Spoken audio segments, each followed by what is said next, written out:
Hey, you guys, and welcome to American Culture. If this microphone messes up, I apologize in advance. I don't know. I must be onto something great because every single one of my microphones, even the brand new one that I bought, is messing up. Maybe the inside of the phone is messed up. I'll try that after I get off of here. With that being said, merriest of Christmas Eves to those of you who do that to the fullest extent. Those of you who've kind of been following along my story know that I don't, and I had to sit with why that was. You see, an interesting thing took place. I went out and I peopled today. I went over to the house of people who consider me family. I consider them to be family too, but I don't really know how to be like in a close knit family dynamic because I didn't have that. And for the most part, like I said, it was always rejection and abandonment in my storyline. So I would naturally put myself there. And so when she kept asking me, "You want to come? You want to come? Will you come? Are you coming?" I was like, I don't know, because I wanted to go, but my head was naturally saying, create the situation of rejection and abandonment and uh, envision it to the point where you have fear that that's what's going to happen if you go over there. So I went and we had a nice time and I came home and I started because one of the things I was talking to her about was the whole like dating scenario and the different men that are out there.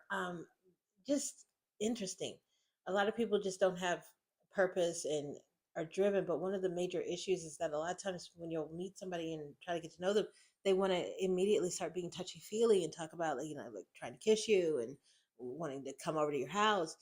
And the issue with that, aside from it going to romance, which is a whole nother relationship to formulate on top of how do I relate to you as a person, if I can even get to know you as a person, do you know you as a person?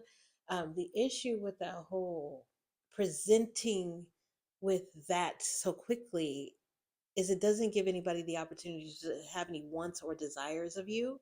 And that's fundamental in being able to keep a relationship going. I have things that I want to get out of you. And even better, I have things that I desire to get out of you, and I can have those. And so for myself, I'm just going to be real with you. I would have to have a man that I was able to anticipate versus one that I could predict. The problem with a man being predictable is that once a woman learns your patterns and knows where you're going with your thoughts and your actions, if she doesn't want to go there, she's going to start to try to control the dynamic. And this is where a lot of people have the problems with the whole she can't be submissive and blah, blah, blah, blah, blah. No, in all likelihood, you become extremely predictable, and she's trying to live a different experience than the one she knows you're going to create.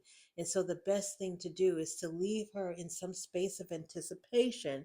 Don't rush and put everything out up front, which creates an ability to know what she can learn to want from you. And when she gets those wants from you, she's going to be satisfied and be nice and good to you and know what she desires for you. And it's going to be even better if you learn how to satisfy those desires. But have at some point, if you guys make it, you guys are going to be in that intimate space. And I know for myself, I can anticipate it being drastically different with someone that I actually yearn to be with versus a, well, since we're here type of thing. So, yeah, it's just a lot of growing up in the last few days, you guys.